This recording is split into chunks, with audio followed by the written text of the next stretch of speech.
Hello viewers, शिक्षक विद्यापीठ में आप सबका स्वागत है। आज से हम हिंदी की ग्रामर क्लासेस आरंभ करने जा रहे हैं। ग्रामर क्लासेस इसलिए क्योंकि कोई भी एग्ज़ाम यदि हम दें तो उसमें हमारा जो बेस तैयार करना होता है वो व्याकरण से ही आरंभ करना होता है।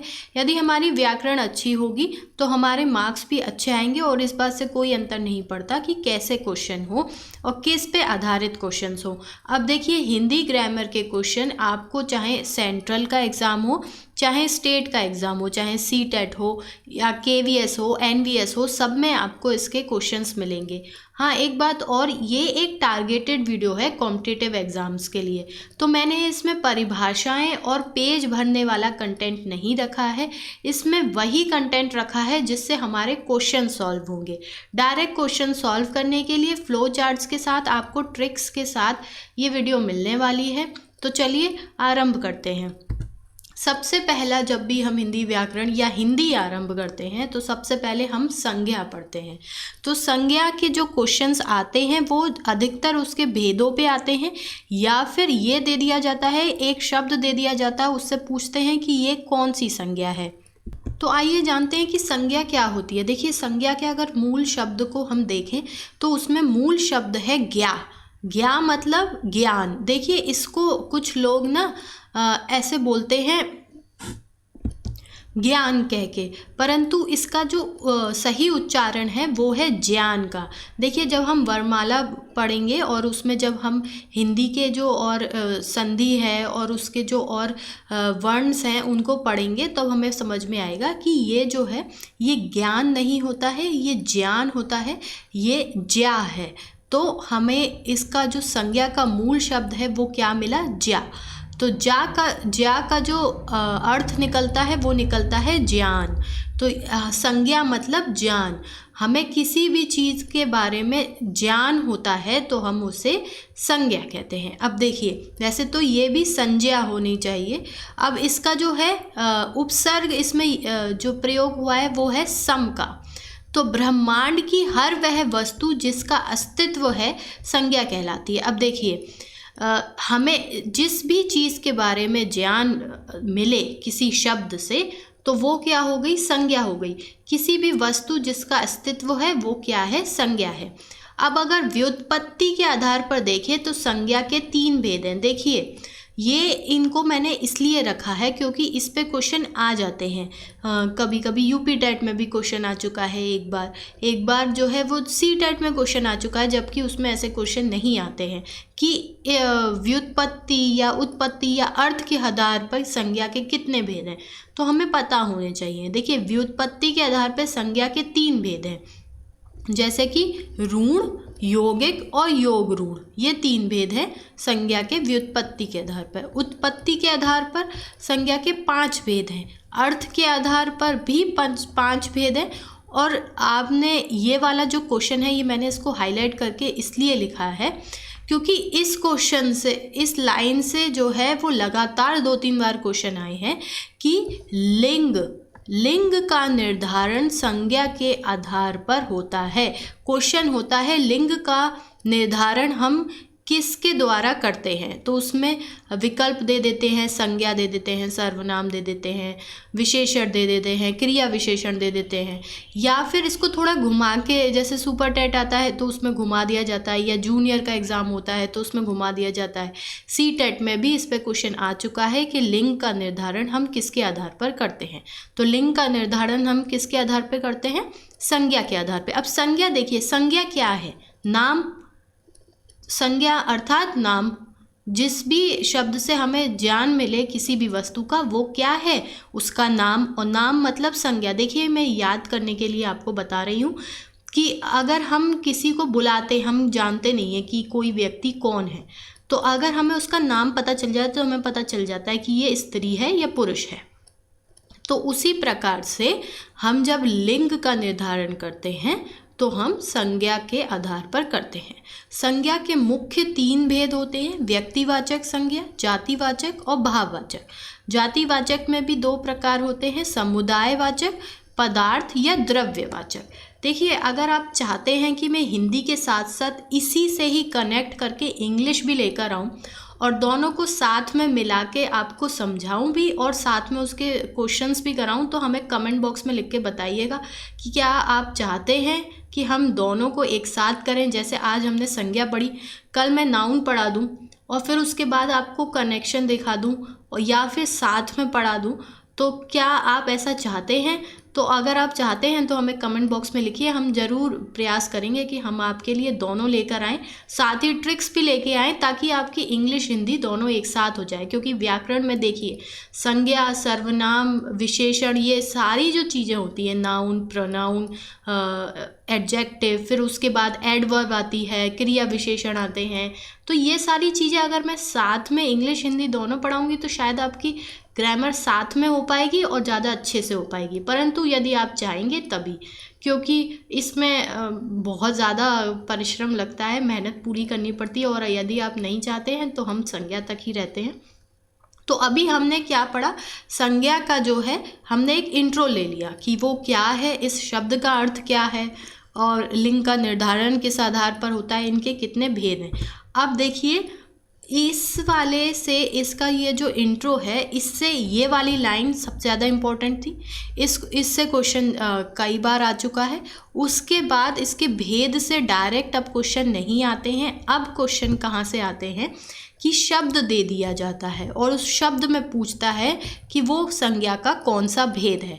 हर बार एग्ज़ाम में, जब भी जिस भी एग्ज़ाम में, चाहे आप बैंक का दे रहे हो, चाहे आप टीचिंग का दे रहे हो, हिंदी सब जगह आती है, संज्ञा उस हर हिंदी में आती है।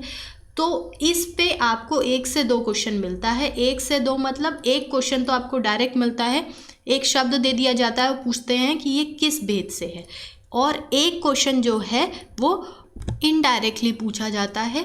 जैसे संज्ञा और एक और ग्रामर का वो ले लेते हैं, एक और टॉपिक ले लेते हैं और उसके साथ इनडायरेक्टली पूछा जाता है। एक और बात, अगर आप इसके क्वेश्चंस की प्रैक्टिस करना चाहते हैं तो भी हमें अवश्य अपने विचार बताएं, तो हम उसकी क्वेश्चंस की प्रैक्टिस भी करवाएंगे।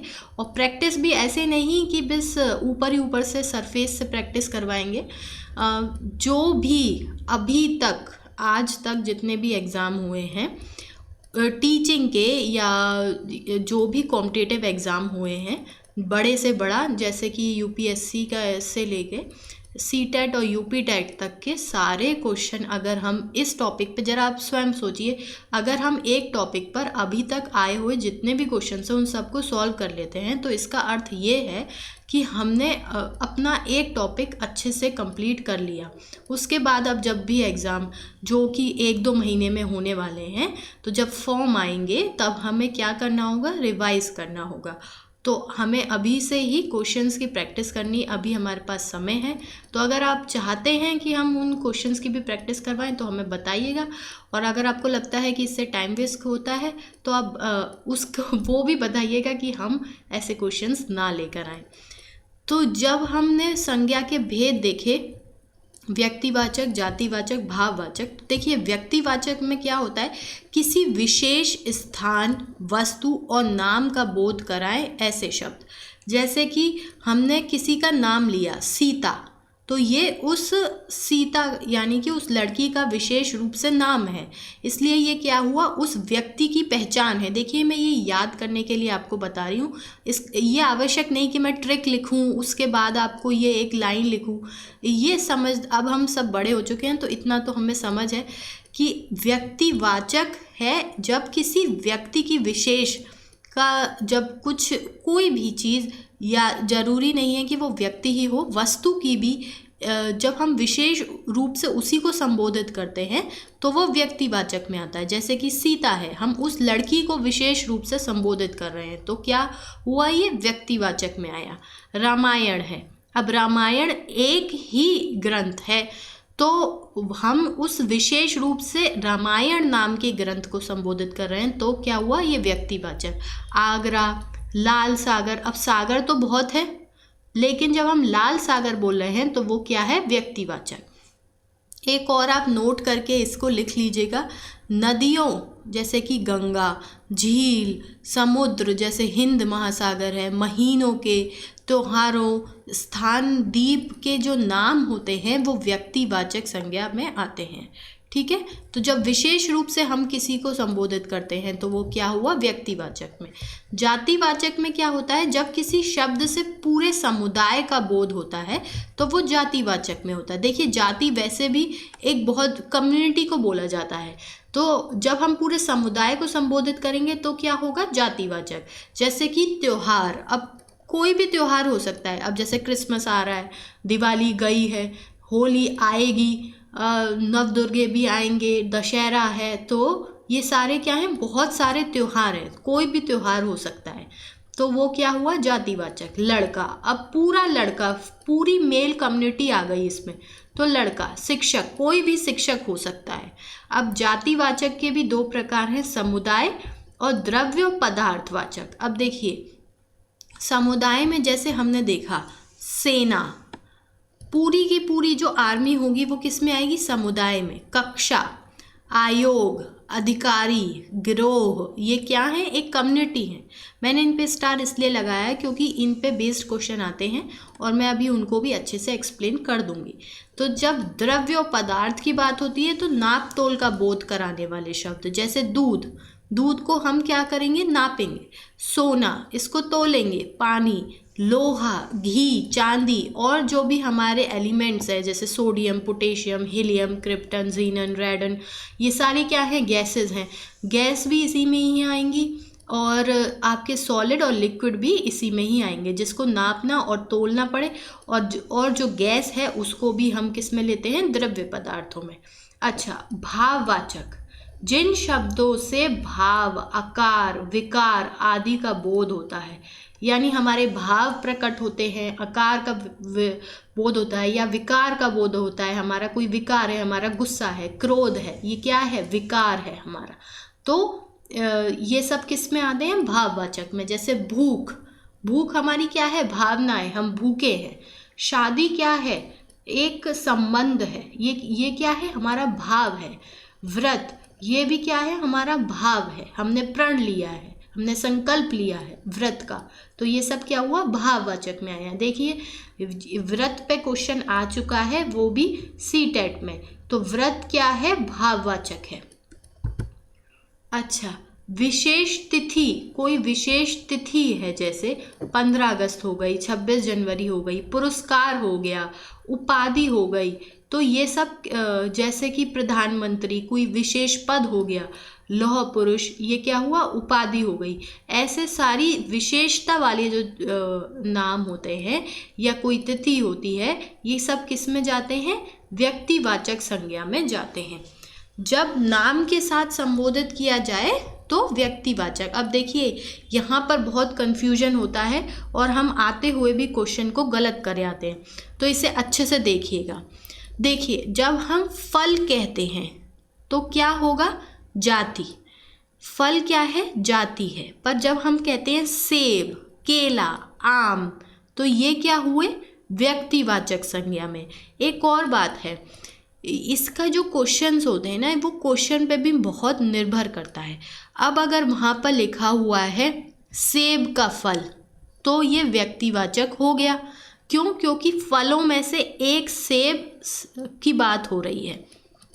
परंतु अगर वहाँ पर सिर्फ सेब लिखा है, सिर्फ सेब की बात हो रही है, तो वो कैसा हो गया, जातिवाचक हो गया। क्यों हो गया जातिवाचक, क्योंकि सेब की बहुत अलग अलग वैरायटी होती हैं, बहुत अलग अलग प्रकार होते हैं, लाल सेब, पीला सेब, हरा सेब, ठीक है। तो ये क्या हुआ, अलग अलग प्रकार हो गए। अब हिमाचल का सेब अलग है, कश्मीर का सेब अलग है, उसके बाद साइंटिफिक वैरायटीज़ भी होती हैं। तो किस प्रकार से प्रश्न आया है इस पे भी बहुत निर्भर करता है। तो आपको कॉन्सेप्ट अच्छा से समझना होगा, साथ ही क्वेश्चंस करने से भी इससे ये पता चलता है कि हमें क्वेश्चंस करने कैसे हैं। अब देखिए जैसे डॉक्टर और इंजीनियर है, ये क्वेश्चन यूपी टेट में आ चुका है, इस पे बेस्ड क्वेश्चन, मतलब डॉक्टर और इंजीनियर है तो इसका पूछता है। अब ये क्या हुआ, जब किसी डॉक्टर के आगे नाम लिखा हुआ है तो वो व्यक्तिवाचक में चला जाएगा, पर अगर सिर्फ डॉक्टर बोला जाएगा तो जातिवाचक में जाएगा। क्यों, क्योंकि डॉक्टर तो बहुत सारे होते हैं, ऑर्थोपेडिशियन होते हैं, ENTR के होते हैं, गायनी होती है, सर्जन होते हैं, तो ये सब क्या हुए, ये सब जब कोई ऐसा बोला जाता है एन ऑर्थोपेडिशियन, तो क्या हुआ व्यक्तिवाचक में। अब ऐसा हो सकता है कि कोई नाम दे दिया जाए, ऑर्थोपेडिशियंस में भी बहुत सारे ऑर्थोपेडिशियन को ही संबोधित किया जा रहा है, उसमें से किसी एक नाम को लिया जा रहा है। तो हमें ये देखना होगा, क्वेश्चन के ऊपर भी बहुत निर्भर करता है, और जब आप क्वेश्चंस करेंगे तो आपको ज़्यादा समझ आएगा। अब इंजीनियर है तो इसमें भी बहुत तरीके के होते हैं, इलेक्ट्रिकल होते हैं, मैकेनिकल होते हैं, सॉफ्टवेयर इंजीनियर, तो ये जाति बन गई। परंतु अगर इलेक्ट्रिकल में से ही कोई एक नाम बोला जाए कि engineer Amit in all electrical engineers is very good in his work, तो यहाँ पर हिंदी है तो हम ऐसे बोल सकते हैं कि जो इलेक्ट्रिकल इंजीनियर हैं जिनका नाम कोई और ले लेते हैं, जैसे जितेंद्र हैं, तो वो और सभी इलेक्ट्रिकल इंजीनियर से बहुत अच्छे हैं। तो यहाँ पर क्या हुआ, इलेक्ट्रिकल इंजीनियर भी जातिवाचक बन गया, और इंजीनियर जो जितेंद्र हैं वो व्यक्तिवाचक बन गया। तो प्रश्न के ऊपर भी बहुत निर्भर करता है। भाववाचक में भी बहुत कन्फ्यूजन होता है, तो मैंने इसको भी यहाँ पर अच्छे से देखा है। देखिए, जब कोई चीज़ अस्थिर हो, ठीक है, जैसे कि रोग है, अब रोग किस में आएगा, भाववाचक में। रोग क्या है, हमारे अंदर का विकार है, तो वो क्या हुआ, भाववाचक में। वहीं जो रोगी है वो उसकी विशेषता है कि ये जो व्यक्ति है ये एक रोगी है, तो ये क्या हो गया, विशेषण हो गया। चपला यानी बिजली, ये क्या हो गया, भाववाचक में। चपलता जैसे कि फुर्ती, ये क्या हो गया, विशेषण हो गया। और इसमें भी देखा जाता है कि प्रयोग पर भी आधारित होता है कि कैसे प्रयोग किया जा रहा है, ठीक है। अब जैसे भावुकता है, भावुकता क्या हुआ, हमारी भाववाचक, और भावुक क्या हुआ, ये हमारा हुआ व्यक्तिवाचक, ये विशेषण। भावुक व्यक्ति, तो ये किस में जाएगा, विशेषण में। जैसे लंबाई है, भाववाचक, लंबा है, विशेषण है। देखिए इसका एक ट्रिक है, जब किसी विशेषण के पीछे हम तव या ई लगा देते हैं तो वो भाववाचक बन जाती है। जैसे मानवता, मनतत्व, तो ये क्या हुआ, भाववाचक। और मानवीय क्या हुआ, मानवीय हमारी हुई विशेषण। जैसे हम बोलते हैं मानवीय गुणों से सुशोभित है, तो क्या हुआ, ये क्या हुआ, एक गुण हुआ, गुण मतलब विशेषण, ठीक है। गरीबी क्या हुई, भाववाचक, और गरीब क्या हुआ, विशेषण। जैसे बचपन है, बुढ़ापा है, अब बूढ़ा या बच्चा, ये क्या हुआ, ये उसकी विशेषता हुई कि कैसा व्यक्ति है, बूढ़ा व्यक्ति है। कौन है, बच्चा है। यौवन है, यौवन क्या हुआ, भाववाचक, और युवा क्या हुआ, विशेषण। वैसे ही यहाँ बचपन और बुढ़ापा क्या हुआ, भाववाचक। तो ये एक बहुत ही, अगर आपने इस वीडियो को अच्छे से पढ़ लिया है तो आपकी संज्ञा पे आधारित जो प्रश्न है, मैं ये नहीं कह रही मैंने पूरी संज्ञा पढ़ा दी, पर आपके प्रश्न इससे बाहर नहीं जाएंगे। अब यदि हम चाहते हैं कि हम आपके लिए क्वेश्चंस की प्रैक्टिस भी कराएं, अब तक के जितने भी क्वेश्चन आए हैं इस टॉपिक पे बेस्ड, अगर हम चाहते हैं कि उन सभी को कराएं या कुछ ही क्वेश्चन कराएं, तो हमें बताइए कि आप कैसे प्रैक्टिस करना चाहते हैं। कमेंट बॉक्स में अवश्य लिखें। साथ ही हमारे चैनल को सब्सक्राइब करें, वीडियो को लाइक शेयर करें। मुझे पता है कि आप लोग इतने अच्छे से स्टार्टिंग का इंट्रो नहीं पढ़ते, इसलिए मैंने कोई इंट्रो नहीं दिया था स्टार्टिंग में, क्योंकि आपको इंटरेस्टेड नहीं है। तो आप बस अपने आप ही वीडियो को लाइक शेयर कर दीजिए, साथ ही चैनल को सब्सक्राइब कर दीजिए, और हमारा ऐसा ही उत्साहवर्धन करते रहें ताकि हम आपके लिए नई नई वीडियो लाते रहें। पूरी हिंदी ग्रामर की क्लासेस यहाँ होगी, बीच में नहीं छोड़ी जाएगी। और अगर आप चाहते हैं कि हम इंग्लिश को भी साथ में रिलेट करके टॉपिक्स को कवर करें, तो वो भी हमें आप अपने व्यूज़ बताइए। Share your views and like share the video. Please subscribe the channel. आपका दिन शुभ हो। धन्यवाद।